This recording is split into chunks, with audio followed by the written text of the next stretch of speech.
Thank you very much, Your Excellencies, ladies and gentlemen. Let me welcome you to the Foreign Office as we commemorate the 100th anniversary of the treaty signing from which these great rooms derive their name. Je suis désolé que, contrairement à mon prédécesseur Austin Chamberlain, I am unable to preside over today's events in fluent French. But thank you, Dominique, for that introduction, and also to the Swiss mission in London for co-hosting today's events. And let me also welcome the Mayor of Locarno here today to represent the City of Peace, where the treaties were negotiated 100 years ago. And I'm pleased to also say we're joined by representatives of the countries that signed the treaties in this room in 1925. As well as our friends from other nations who share a common interest in the search for peace on our continent and a resolution to conflicts across the globe today. So this afternoon I want to commemorate the signing of the Locarno Treaties and to reflect on what the spirit of Locarno can teach us about responding to the rapidly changing security challenges facing our world today. Looking back at the coverage of the treaty signing from 1925, I was struck by how modern some of the discussion felt. There was even what we would nowadays call a spin row. It seemed that exclusive filming rights for the ceremony were sold to the Gaumont Company, and the British media were furious. And even worse, in an attempt to protect that exclusive deal, overzealous Foreign Office officials called for the police to remove press photographers from the courtyard below us. And the result was that in the 3 weeks after the ceremony, there were 4 separate debates in Parliament about the filming row and just 1 about the military consequences of the Locarno Pact. But beyond all the noise, it's clear from every contemporary account of the treaty ceremony that the unmistakable sense there was among all of those present about the weight and importance of what they were trying to achieve and the duty that they owed to the peoples of Europe to succeed. Because every delegate spoke about the cause of international unity. It was just 7 years on from the end of the Great War, and the memory of millions lost and the debt of peace owed to them weighed very heavily on everyone. Millions of people like Lieutenant Eric Henn, who in the summer of 1914 had come second in the entrance exams for a place here at the Foreign Office. But instead of starting his new job in this building, he volunteered to join the army. And he shipped out to France in 1915 and was killed just a month later. So all that potential stolen too soon. And for his mother and father, their only child lost. And in 1925, millions of parents were still mourning their lost sons and daughters, which explained why men and women standing in this great room 100 years ago openly wept when the French Foreign Minister Briand quoted a letter that he had received because of the Locarno Conference. He said, "Allow the mother of a family to congratulate you. At last I shall be able to look at my children without apprehension and love them with security." And King George V wrote in his diary that night, "I pray this may mean many years of peace. Why not forever?" Of course, forever was not to be. And we could spend hours debating how far flaws in the treaties led to their demise, the weakness of the guarantees of Polish and Czech sovereignty, the limited institutional underpinnings, or a lack of resilience within the signatory nations.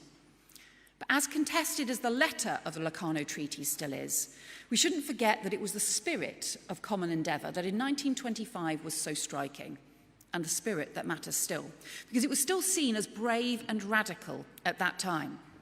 As the award speech at the Nobel Peace Prize ceremony stated the following year, and I quote, "If we are to appreciate fully what these statesmen accomplished, we must not overlook the violent nationalistic opposition in their own countries, which several of them had to overcome to push through the peace programme.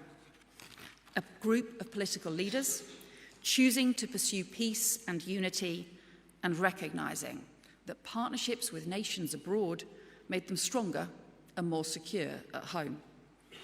And that's the spirit that matters just as much today, at a time of huge global instability in a world where we face ever more complex hybrid security threats. And the most acute of which, for us right now, lies in Russia's war against Ukraine. It has been nearly 4 years since Vladimir Putin led his illegal invasion into Ukraine. Unprovoked, unjustifiable, and unforgivable.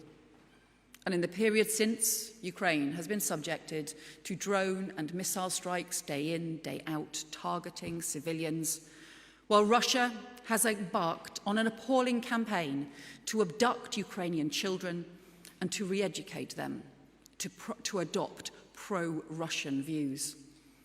But each time, the Russians have underestimated Ukraine and underestimated their friends. No one wants this war and the suffering and destruction it has wrought to continue, least of all Ukraine. And that is why the attempts by the US and President Trump to broker a ceasefire and pursue a sustainable end to this war are so important. It's why just over the road in 10 Downing Street yesterday, the Prime Minister hosted President Zelensky alongside E3 counterparts to talk about the prospects for peace. And yesterday, I met Secretary Rubio and others in Washington, D.C. to discuss the negotiations and the path towards an agreement. An agreement which must be just and it must be lasting. It must deter Russia, not give them simply a platform to come again, and it must be acceptable to Ukraine. But while we have 2 presidents pursuing peace, the Russian president has continued to escalate the war with drones and bombs. And Russia's aggression and security threats go far beyond Ukraine. We've seen sabotage in European cities, reckless breaches of NATO airspace, relentless cyber attacks, a full spectrum campaign to test us, to provoke us, and to destabilize us. And that is why the UK has so consistently supported Ukraine in its efforts to resist Russian aggression, because this is the right thing to do, morally and strategically, but also because it is our security that is at stake too. But while those ceasefire discussions for Ukraine continue, I want to just take a step back and reflect on how the current security challenges we and partner nations face relate back to the principles established through the Locarno Treaty 100 years ago. And I want to offer 2 reflections. Firstly, on the transformed nature of the security threats compared to a century ago and how that means we need to respond. But secondly, on the changing partnerships and the renewed multilateralism we need if we're to confront the full range of shared threats that we face. So first on the threats. Armed conflict is, of course, the threat uppermost in our minds as we think of Ukraine. Other traditional security threats have not gone away, from border disputes through to terrorism and nuclear proliferation. But novel and hybrid threats to our collective security have emerged which would have been inconceivable a century ago, from tampering with underseas communication cables to using biotechnology and AI as new kinds of weapons of war. Those threats can come in many different forms and from many different quarters. Some of these threats are flagrantly visible, the spy ships in our waters or the acts of violence, terror or sabotage in our cities. Some have not always been recognized for the threats and risks that they pose, in particular on issues of economic security. For example, the over-reliance of European nations on energy the over-reliance of European nations on imports of energy from Russia, or also on China for critical minerals that we need.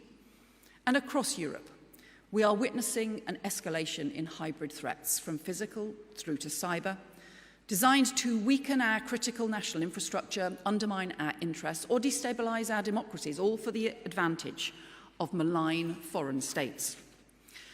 Some of these threats have echoes 100 years ago. So 2 years before Locarno in 1923, the Soviet Union coined the expression desinformatia and set up their first office to deploy disinformation. But the term disinformation doesn't really begin to capture the industrial scale approach from some malign actors today. 100 years ago, state-sponsored disruptors may have relied on expertly forged documents or carefully planted stories to manipulate public opinion. Today's technology gives them the ability to do that on steroids. And in 2024, evidence suggests that automated online traffic surpassed human activity for the first time, with some evidence that malicious bots accounting for more than a third of all messages. In the Moldovan elections 2 months ago, we saw fake websites designed to be the spitting image of legitimate outlets fabricating policies for politicians they sought to discredit. Across Africa, we've seen videos laundered through apparent news portals with false claims about the Ukrainian president and his wife seeking to undermine support for Ukraine. And across Europe, Russian agencies responsible for vast malign online networks like Doppelganger that seek to flood social media with counterfeit documents and deepfake material in English, German and French to advance Russia's strategic aims. This isn't about legitimate debate on contentious issues. We have wide-ranging debates with strong views on all sides on many things. But this is about state-backed organisations who seek to do us harm, pursuing malign aims. So we should call out this for what it is, Russian information warfare, and we are defending ourselves. So it's why we have built world-class cybersecurity, expert law enforcement and intelligence capabilities. Why, since October of last year, this government has sanctioned 31 different organisations and individuals responsible for delivering Russia's information warfare. And why today I've gone further in exposing and sanctioning the Russian media outlet Rybar, whose Telegram channel and network of affiliates in 28 languages reaches millions worldwide using classic Kremlin manipulation tactics, including fake investigations and AI-driven content, to shape narratives about global events in the Kremlin's favour. Masquerading as an independent body, Rybar is in fact partially coordinated by the presidential administration and receiving funding from the Russian state corporation Rostec and working with members of the Russian intelligence services. We've also sanctioned Pravfond, attributed by Estonia as a front for the GRU, where leaked reports suggest that Pravfond finances pushing Kremlin narratives to Western audiences, as well as bankrolling legal defences for convicted Russian assassins and arms traffickers. And our new measures will also hit the Moscow-based so-called think tank, the Centre for Geopolitical Expertise, and its founder, Alexander Dugin, whose work closely informs Putin's calculations, and an organisation whose senior leaders are involved in Storm 1516, a malign influence network, which produces content designed to create support for Russia's illegal war in Ukraine. But it isn't just Russia, and it isn't just about information. Other countries are also enabling or ignoring different kinds of undeclared action or cyber threats. And that is why today, with support from our international partners, we are also sanctioning two of the most egregious China-based companies, iSoon and Integrity Technology Group, for their vast and indiscriminate cyber activities. Well, Yvette Cooper talking about further UK sanctions on Russia that have been announced today. Let's take security and our public services, yet those responsible operate often with little regard for who and what they target. And so we are ensuring this should not go unchecked, and our message to those who would seek to harm us is clear. We see you in the shadows, we know what you are doing, and we will defend ourselves and the international partnerships on which we depend. And it's partnerships with our allies across the world that have enabled these steps that we have taken today.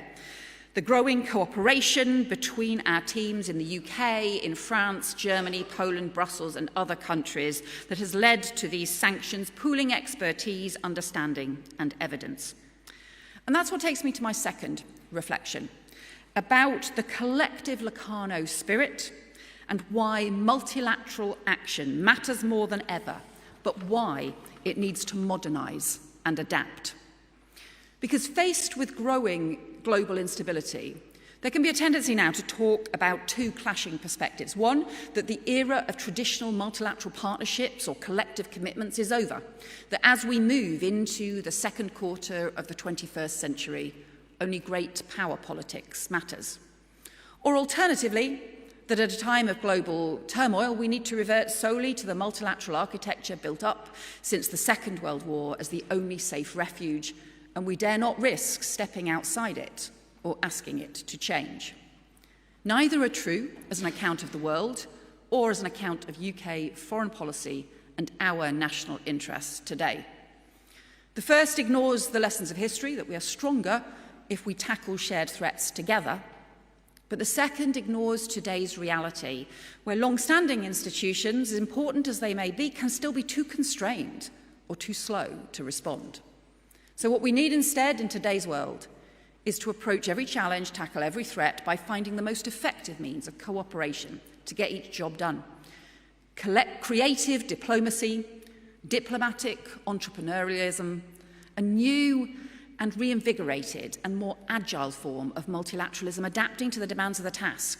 So drawing on our long-standing relationships and institutions, but also adapting, reforming and building new partnerships too.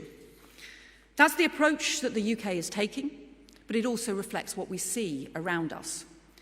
So if we look at the new and old groupings, the range of groupings that helped create the conditions for peace in the Middle East, for the ceasefire in Gaza, in the last few months, we've seen the world come together to support the US-led peace process, a 20-point plan drawn up by President Trump, but working with mediators from Qatar, Turkey and Egypt, and following the commitments made by the whole of the Arab League to isolate Hamas, and the recognition of Palestine by the UK and dozens more nations at the UN, and a declaration then endorsed by 142 countries, and a ceasefire agreement supported by over 25 nations at Sharm el-Sheikh, followed weeks later by a UN Security Council resolution to support implementation on the ground and provide the mandate to move forward. So that was leadership by the US, but with new and agile partnerships for peace coming together from across the globe, but underpinned by multilateral institutional agreement. It's not multilateralism as we've always known it, but it is essential in today's world and must be matched by further work to reform and adapt. But look at other examples, the E3 cooperating on the nuclear threat from Iran, the vital work underway now that we in the UK are supporting in the Quad and at the UN to seek to secure a badly needed humanitarian ceasefire in Sudan. And the new deals that Britain has agreed with France on migration returns and with Germany on tackling smuggler gangs as pilots for broader cooperation in future. In each case, we see new partnerships of like-minded countries with the agency and will to secure rapid breakthroughs supported by later broader agreements, rather than having to wait for them. And nowhere does that matter more than on our collective response to that most immediate national security challenge that we face, that I talked about, on Russia and Ukraine. And so there too, we have worked to strengthen and reinvigorate NATO as the cornerstone of European security, but we've also worked flexibly and creatively to bring like-minded European countries together and beyond, working with the US on the peace process, but also the leadership the Prime Minister has shown, working with France to establish the coalition of the willing. More than 30 countries signing up, including all the original Locarno signatories, not just in Europe, but beyond, because we recognise the threat Russia poses. For too long, Europe has relied too heavily on US support to protect ourselves from the threats to Euro-Atlantic security, and we can do so no more. Europe must step up because it is fundamentally in our own interests, and because our continent is first and foremost our responsibility, and because the transatlantic partnership will be stronger and more durable if that burden is properly shared. And so earlier this year, the Prime Minister took the decision to boost defence spending up to 5% of GDP by 2035, making difficult trade-offs in the meantime. But it's also why we're deepening cooperations and partnership on security across the world, including, for example, our Carrier Strike Group, conducting operations with partners well beyond NATO across the Indo-Pacific, but then placed directly under the command of NATO on its return leg, reflecting still that centrality of NATO in all that we do. So that is how the UK will operate, agile and pragmatic partnerships for the sake of our national security, our shared interests, and the principles that we champion across the world. So yes, that's why I believe the centenary we mark today is so important. A vital reminder that when we discuss the modern threats we face, whether it be from information warfare to the shared risks to our economic security, to cyber security, border security and beyond, that Locarno spirit is not a quaint relic of times long gone, but an essential lesson from history. A reminder that for us in the UK, the partnerships we build abroad make us stronger and more secure here at home. And to reinforce that, let me quote the words of the German Foreign Minister Gustav Stresemann, spoken in this great room 100 years ago after he added his name to the treaties. And he said, "One fact has emerged, namely that we are bound to another by a single and common fate. If we go down together. If we are to reach the heights, we do so not by conflict, but by common effort."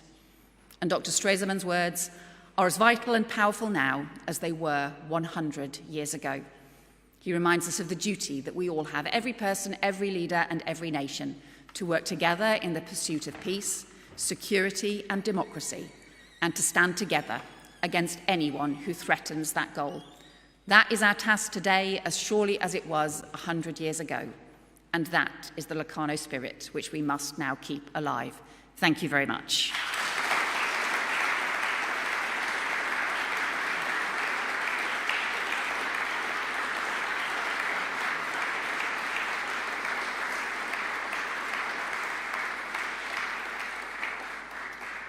And so in a massive break with the 100-year-old tradition, when the Locarno Treaties were signed, and let's just say the Foreign Office didn't really quite handle its response to the media in the most open of ways, I'm going to just take a few questions from the media. I think we've got time. We're going to just do, I think, two groups of questions and try and get 6 different media questions in before we go to the reception. So can I start with Deborah from Sky and then Emilio from Politico? Thanks. Deborah Haynes from Sky News. Obviously, this is all about alliances, and we're speaking after the US has published its national security strategy. I was wondering if you could say whether you're confident that the US would still come to defend Europe if Russia launched an Article 5 attack against one of our allies. And also you talked about how 100 years ago, parents had sacrificed their children in war. France is warning its people that they may need to sacrifice their children in a war with Russia. Germany is getting its 18-year-old men to have medical checks in case of national service. Why isn't the UK government having a more honest and frank conversation with the British public about what it means to be ready for war and the kind of sacrifices that British society, the UK society, might have to make? Thank you. Okay, and then Emilio, and then I've got Harry at ITV. Thanks, Foreign Secretary. Emilio from Politico. My colleague Dasha Burns has interviewed Donald Trump, and he has said that the European nations do a lot of talking but don't make any actual progress on Ukraine, obviously referring to the coalition of the willing. So my question is whether or not he's right that the Prime Minister's efforts talking with European allies on Ukraine have come to nothing. And secondly, he also says that migration is making European countries weak and unviable. Is that correct as well? Okay, and then Harry, ITV. Also, ITV News. President Trump is clearly growing quite impatient with President Zelensky and Ukraine. Is it time for the friends of Ukraine, such as Britain and other European allies, to say to President Zelensky, now might be the time to compromise in order to secure Ukraine's future? Okay. So starting with the US and NATO and Article 5.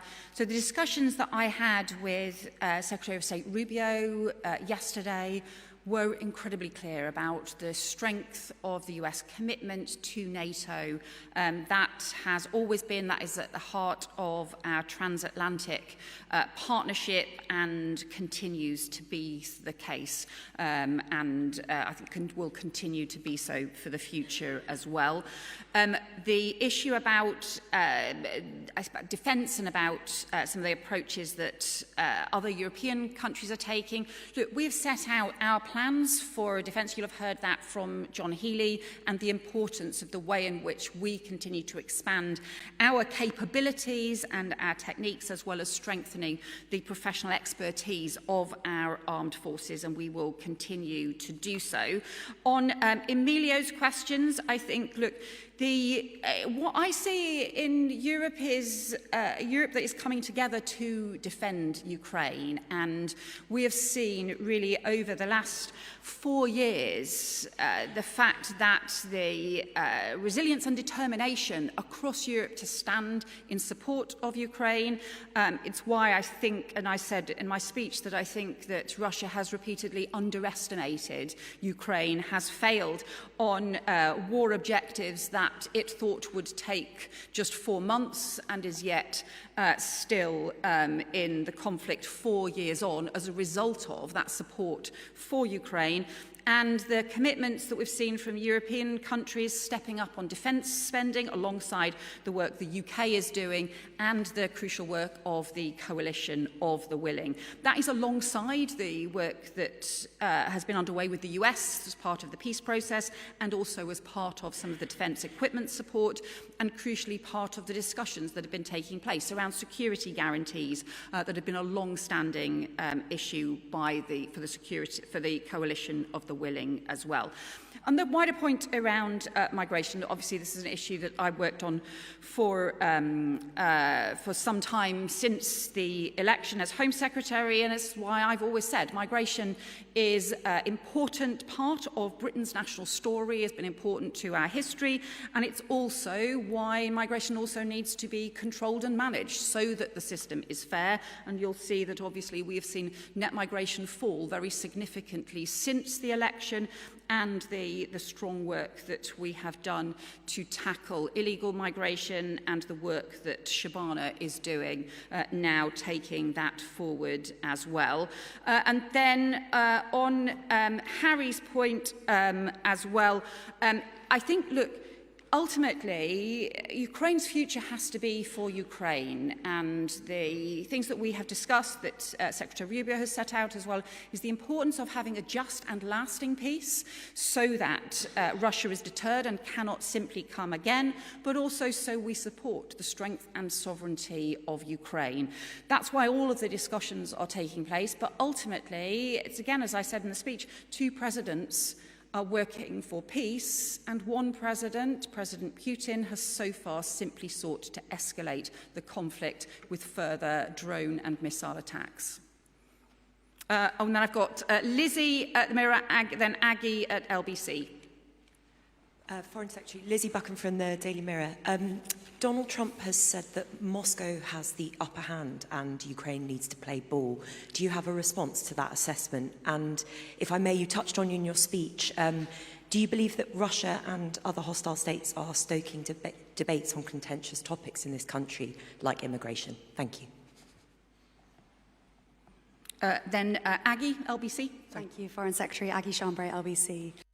Donald Trump has said European countries are weak and decaying. He's said the London mayor is incompetent, horrible, vicious and disgusting. Are you willing to call out those comments and condemn them?